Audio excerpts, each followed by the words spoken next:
Buenas tardes, profe Jorge Fermán. Estamos en directo para las Dueñas del Balón y Deportes TVC en las plataformas digitales. Profe, estas primeras horas, el contacto con los futbolistas, ahora se unieron Denil, Rigo Rivas. Siempre es importante saber cómo llegan, la recepción de ellos en cuanto al tema fisiológico, las pruebas médicas. ¿Todos están bien hasta ahora, de acuerdo a lo que se ha podido evaluar? Gracias.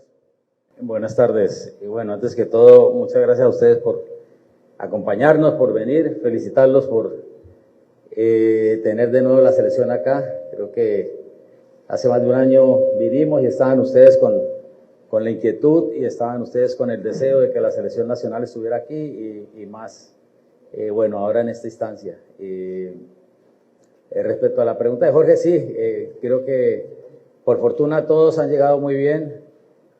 Naturalmente los que recién jugaron anoche y los que llegaron hoy con todo el agotamiento que significa el viaje, los partidos, pero bien en cuanto a traumas, a algunas molestias, el departamento médico no ha reportado ninguna situación así difícil.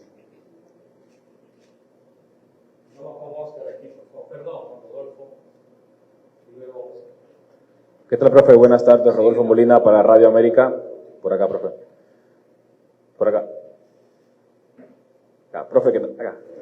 ¿Qué tal? Profe, no contar con Anthony Lozano para esta doble fecha le supone un movimiento, una alternativa en el ataque, en cambiar ese diseño que venía normalmente utilizando con un punta nominal y un media punta. Buenas noches. Bueno, es una pregunta interesante que me ha estado dando vueltas, ¿cierto? Y es la incógnita a resolver en estas 3 unidades de entrenamiento, aunque solamente es una, ¿no? Prácticamente la que hagamos el día miércoles, el día jueves ya ojalá tengamos definida la situación, evaluando la respuesta de cada uno de ellos en los trabajos tácticos grupales que hagamos, en el trabajo táctico de equipo que hagamos, en cuanto a equipo y sistema, a ver cuál sociedad se ve mejor, cuál situación se ve mejor, si mantenemos el mismo ordenamiento en cuanto al sistema de juego o hacemos alguna variante. Pero esa es la situación que se presentó, ¿no? ante la ausencia ahora de Anthony. Buenas tardes, profesor. Para Grupo OPSA, Diario 10, La Prensa y El Heraldo, hablando del tema de Walter López como árbitro central el día viernes, un árbitro que concedió un gol fantasma, ¿le preocupa que haya algún factor extra el próximo viernes? Buenas noches, muchas gracias. Bueno, yo creo que solamente desearle lo mejor, ¿no? Al señor árbitro, a Walter y a todo su equipo arbitral, que ojalá tengan toda la sabiduría, todo el conocimiento, que Dios los ilumine y que hagan un buen comportamiento arbitral por el bien del fútbol, por el bien de todos, ¿no? Y por el bien de ellos. Al fin y al cabo es su profesión.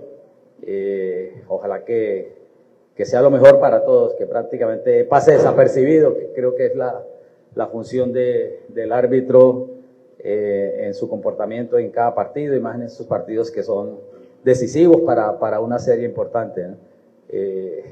Todos conocemos que es un árbitro de trayectoria, que es un árbitro importante a nivel de FIFA, a nivel de CONCACAF, y bueno, desearle lo mejor. Profe, por acá, Oscar Funes de Tigo Sport y Más que Fútbol Radio. Estamos en vivo a través de la Inter y de Campus Televisión. Profe, preguntarle, usted ha hablado mucho el tema de cada convocado, que pasa por tema argumentos futbolísticos, números, registros y su gusto particular. Quisiera que nos explicara un poco sobre ese gusto justamente suyo por Juan Carlos Obregón. Le pregunto porque él, si bien es cierto, ha marcado muchos goles en Estados Unidos, en una categoría muy inferior. Para su gusto él viene, pero casi no juega cuando él viene. Entonces, quisiera que nos explicara un poco más a profundidad el tema de Juan Carlos Obregón. Gracias. Buenas noches, muchas gracias. Bueno, lo de Juan Carlos es un tema, como lo vieron ustedes, quizás la convocatoria anterior no estuvo, pero la antepenúltima sí estuvo.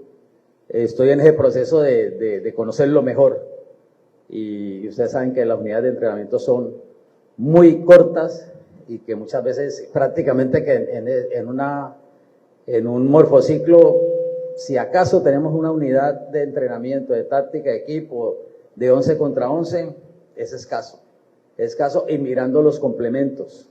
Quizás lo de Juan Carlos es el jugador con características diferentes a Anthony Lozano, a Jorge Benguche, a Justin Arboleda, a los demás centrodelanteros de nuestra selección, por sus características, por su biotipo, por sus movimientos. Entonces es mirar a ver si de acuerdo a los partidos, de acuerdo a los rivales, qué otra alternativa tenemos. Ustedes ven que a veces pueden jugar dos hombres en punta, jugar uno como media punta, la otra vez en República Dominicana contra Cuba, me parece, que intenté que jugara Rommel de media punta y jugara Anthony de punta, o que se cambiaran las funciones de acuerdo a las situaciones de juego. Y nos costó trabajo, no se pudo, perdimos casi que un primer tiempo difícil donde Cuba nos tomó el balón, donde no pudimos combinar. Y ustedes ven que hay equipos acá, a veces el Motagua, a veces el Maratón, a veces el Olimpia juega con dos puntas. Los dos lo han estado haciendo a veces con solo punta, o uno hace de media punta, otro de punta. Es buscar a ver cuál de esas combinaciones, que son escasos minutos que uno los tiene, cuál de esas combinaciones nos puede funcionar mejor, ¿no? Y por eso la convocatoria, aparte de eso, que como le decía ayer a los colegas de Tegucigalpa, ¿no? Hacer goles es difícil, es dificilísimo, y más a nivel internacional. Y hacer goles, que un hondureño en una liga internacional tenga 22 goles en el año, es muy meritorio y es de consideración. Entonces es acercarlo y mirar a ver si con la madurez que tiene ya, si ves, o quizá de pronto no es para la selección, a lo mejor va a hacer muchos goles en su equipo, en la liga de la segunda división de la MLS, pero no va a hacer goles pero ¿cómo me doy cuenta yo si no le brindo la oportunidad de traerlo, ¿no? De este lado, por acá, Julio Ibáñez de TUDN, profe, mucho gusto en saludarlo.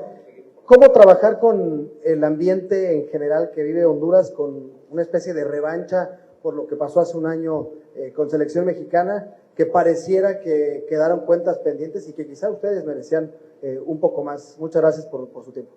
Gracias, buenas noches. No, yo creo que siempre va a haber como esa rivalidad, porque es un rival al que todo el mundo en CONCACAF admira, al que todos quieren ganarle, y naturalmente que entre Honduras y México siempre hay esa rivalidad histórica, y yo creo que hay que ser inteligentes, que pasar por un buen fútbol, un buen ordenamiento que nos permita resolver el partido, ¿no? Lo demás es el juego que hacen ustedes los medios, que lo hacen muy bien, lo que vive la afición, y bueno, para que salgamos bien, que tengamos un buen resultado y que podamos marcar la diferencia. Profe, buenas noches. Emma Ramos le saluda para Fox Deportes. Aquí, profe, un placer verle. Profe, mi pregunta va dirigida: ¿qué Honduras vamos a ver este próximo viernes ante México, profe?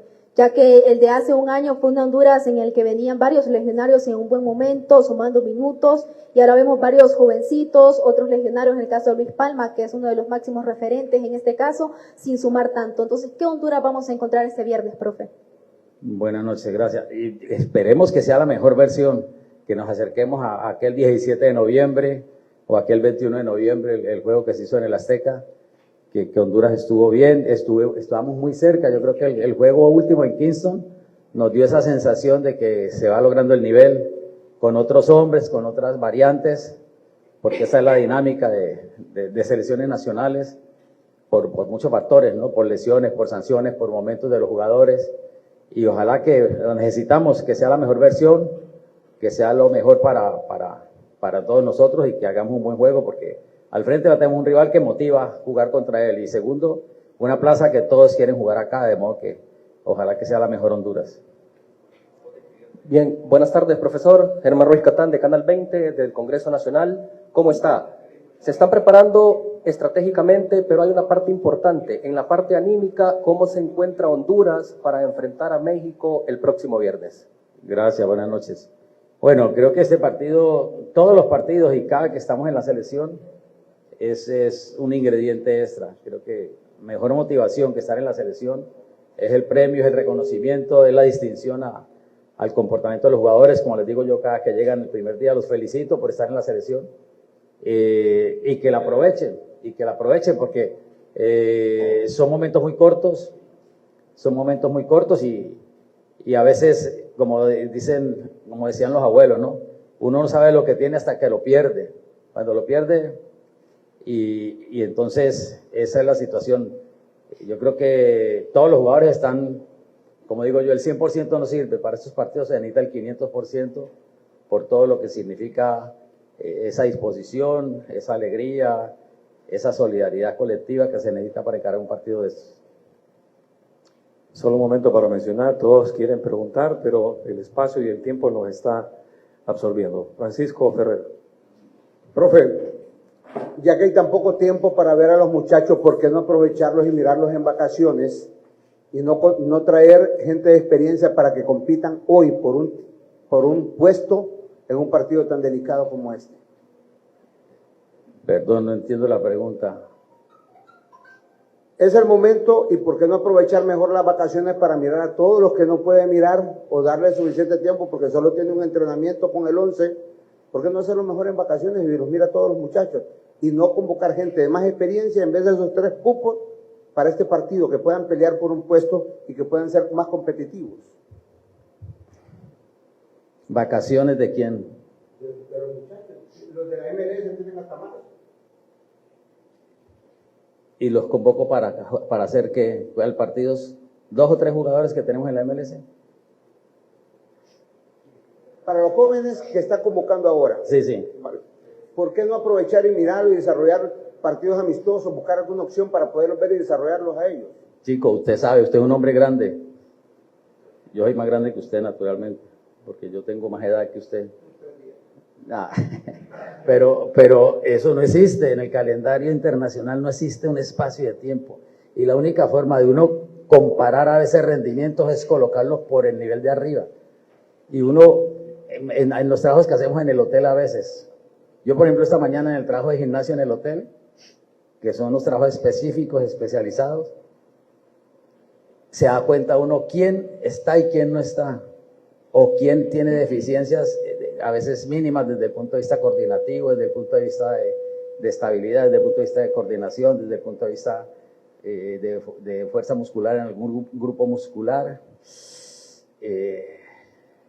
No, o sea, y si nosotros tuviéramos 20 y pico de jugadores en el exterior y no hay espacio de tiempo en el calendario, aparte de eso, mientras que no sea fecha FIFA, yo no puedo tocar jugadores.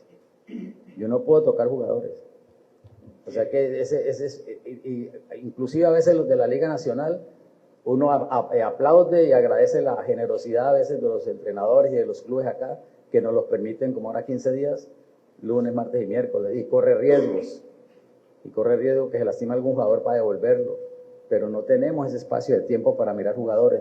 Entonces, por ejemplo, el caso, se refiere usted específicamente al caso de Alenis Vargas y de Jesús Batiz. ¿Cuándo los puedo ver? ¿O cuándo los puedo insertar? ¿O cómo puedo ver cómo van a responder ellos rodeados de los grandes? ¿En cómo los puedo insertar o en qué posición pueden jugar, dependiendo de como yo los veo en los equipos de ellos? Entonces no es fácil, ese espacio de tiempo no lo tenemos a nivel de selección nacional. Hola, profesor Albert Díaz. Los jugadores llegando a San Pedro Sula se sentían contentos de que el partido se va a desarrollar en el estadio Francisco Morazán y la afición ha respondido con la compra de boletos. ¿Qué mensaje le puede enviar usted a esa afición, profesor, que desde el primer día compró los boletos? Bueno, no, antes creo que el compromiso es grandísimo. Creo que llegar a San Pedro, todos conocemos lo que significa San Pedro, lo que significa la costa para el país, el compromiso y la alegría y la disposición de los jugadores de querer venir a San Pedro, de querer jugar en San Pedro. Creo que es que coloquemos sobre la cancha lo que quiere la afición y lo que queremos todos como cuerpo técnico y como jugadores, y es que hacer un buen partido y que ojalá, como se volvió el Olímpico, el Francisco Morazán se vuelva un fortín, y que nos sintamos bien y que la gente nos acompañe, como les decía ayer a los colegas de Tegucigalpa, ¿no? Esta selección necesita afecto, necesita rodearla, necesita sentirse acuerpada, respaldada. Son los jugadores que quizás yo me equivoco en 1, 2 o 3, pero esa es la parte de ustedes como medios, de tener ópticas diferentes, de tener sentimientos diferentes, de tener afectos diferentes, pero trata uno de ser lo más preciso posible, hacer un seguimiento coherente, y esta selección creo que amerita que tengamos un buen entorno, y yo no tengo duda que San Pedro se lo va a brindar. Buenas tardes, profe. Sergio Núñez para Fabulosa Deportes. Profe, noche mágica para el viernes, hablando futbolísticamente, y la invitación para todo el pueblo hondureño que se aboque a apoyar a la selección. Sí, buenas noches, muchas gracias, Sergio. Sí, creo que es lo que queremos todos, es la ilusión de todos, hacer un buen juego, hacer un juego que no va a ser fácil, porque tenemos al frente un rival de mucha categoría, un rival de mucho nivel, va a ser un juego intenso, y nosotros brindar lo mejor, como le decía a la señorita anteriormente, ¿no? Brindar lo mejor de Honduras, que sea la mejor Honduras para poder superarlo, y que el resultado nos permita abrazarnos a todos. Y a la afición, darle las gracias por el acompañamiento. Buenas noches, profe. Saludos a todos los colegas. Rigoberto Rivera, Riri, de Deportes Televicentro. Cuando le consultaron los colegas mexicanos por la última vez que se enfrentó a México, nosotros recordamos su reacción después de aquel partido. Para usted, ¿es revancha esta serie con México? Bueno, yo no lo tomo como revancha, porque ese es el fútbol, ¿no? Nosotros hemos enfrentado a México, en el caso nuestro, como cuerpo técnico, muchas veces con Colombia, con Ecuador, con Chile, amistosos, Copas de Oro, con Honduras, muchas veces en Copas de Oro. Y bueno, siempre nos vamos a enfrentar, y hay días que vamos a salir abrazándonos, hay días que nos duele perder. No son partidos fáciles, son partidos siempre muy disputados, pero es un partido que se juega con mucha intensidad y que siempre se le quiere ganar a México, y creo que este no va a ser la excepción, siempre se quiere. Ojalá que podamos lograrlo y bueno, encararlo con mucha inteligencia, con dinámica, con intensidad y con todo lo que requiere un partido de esta naturaleza. Don Reinaldo, buenas noches. Buenas. Ese último partido contra México en el Estadio Azteca dejó muchas sensaciones. Me llamó la atención el hecho de tener que congelar el partido con la pérdida de tiempo, que es parte del juego, pero los árbitros ahora están compensando hasta el último minuto. Y cuando se trata de una selección local, monstruo de CONCACAF, no lo piensas dos veces. ¿Cómo hacer para enfrentar esa situación? Porque muchas veces los jugadores son los que terminan en el campo la pérdida de tiempo deliberada. ¿Ha resonado eso usted, profesor? Bueno, es un tema que se da en todos los partidos en el mundo. Bueno, más acá en nuestra Latinoamérica se maneja con mayor situación esos minutos finales en un carácter decisivo.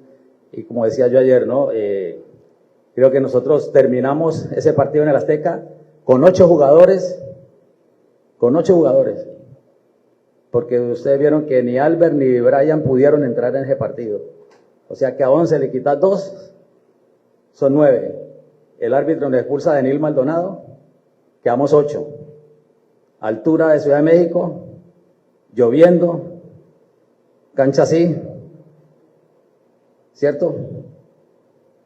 Y México no nos superó. Llegamos a los penales, y en los penales hubo la decisión que hubo. Entonces, es una pena lo que sucedió, porque tanto lo que habíamos hecho en Tegucigalpa como lo que habíamos hecho en el Azteca era para que nosotros hubiéramos quizás dado el paso, ¿cierto? Las decisiones, lo que usted dice, ¿no? Es la camiseta más taquillera del mundo, es la camiseta más taquillera del mundo, por encima de Brasil y por encima de Inglaterra, históricamente, en los mundiales. La afición mexicana es la afición más noble y más nacionalista que hay en el mundo. Es la selección la afición que más acompaña en el mundo. Entonces, lo que nosotros queremos como CONCACAF es que ojalá que ahora que viene el Mundial, una selección de CONCACAF sea finalista y ojalá campeona del mundo. Pero para eso hay que exigirle, para eso no hay que hacer autoengaño. Y lo dije ese día. ¿Por qué? Porque ¿quién al final sufre en los mundiales? ¿Quién más sufre en los mundiales? ¿De quién es la decepción más grande en los mundiales a nivel de CONCACAF? ¿De México, de Canadá, de Honduras? ¿Por qué? Porque es una afición que entrega todo, es una afición que vende la casa, es una afición que hace todo por acompañar a su selección. Pero a esa selección no se le puede alcahuetear, a esa selección no se le puede autoengañar. Porque ha habido grandes selecciones en la historia de México, desde el punto de vista de cultura futbolística. Y están tras ese logro. Y para ese logro hay que llegar al 7º partido. Y para ese logro hay que llegar a la final del Mundial. Y creo que México, por las mundiales que ha realizado, por las selecciones que tiene, por toda la historia que tiene, por el potencial de sus clubes, por el potencial que ha tenido históricamente México, se merece eso. Pero hay que exigirle, porque si uno es un autoengaño, y al final la decisión es grande. Entonces, si le exigimos, nosotros como rivales, los comportamientos arbitrales desde su punto de vista, y todos, ese equipo va a llegar fuerte seguro. ¿Quién es el equipo más fuerte de CONCACAF para llegar a disputar una final del mundo como Croacia contra Francia? Contra Francia, sí. ¿Cuál es el equipo de CONCACAF más fuerte por sponsor, por liga, por historia de fútbol? ¿Cuál es el equipo más fuerte de CONCACAF para llegar a una final del mundo? ¿Cuál? México. Los clubes que tiene México, los estadios que tiene México, la historia de México. Pero si no se le exige y se le ayuda, la decepción es grande en los mundiales. Lucha de intereses. ¿Cómo? No, es como cuando uno a los hijos les alcahuetea, uno les hace un daño. Si uno les exige, vamos a llegar a eso, a tener en CONCACAF un campeón del mundo o un finalista contra una de las grandes potencias de Europa o de Sudamérica. De modo que creo que por ahí pasa todo, ¿no? Respecto a la pregunta suya.